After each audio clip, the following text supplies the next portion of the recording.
Pwedeng sabihin niyo to sa kanya, ang puso ko'y nahihirapan na.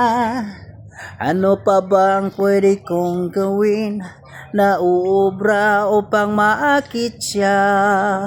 Palagay kaya ako ng tato, magpatubo ng balbas sa nguso, magpalaki ng muscle sa braso, magpadagdag ng puwet kay Belo. Buksan mo, papasukin ako, bulaklak para sa'yo. Ano pang gusto mong gawin ko para mahalin mo? Buksan mo, papasukin mo na, may tsokolating dala. Bigyan mo naman ng pag-asa ang puso ko, sinta.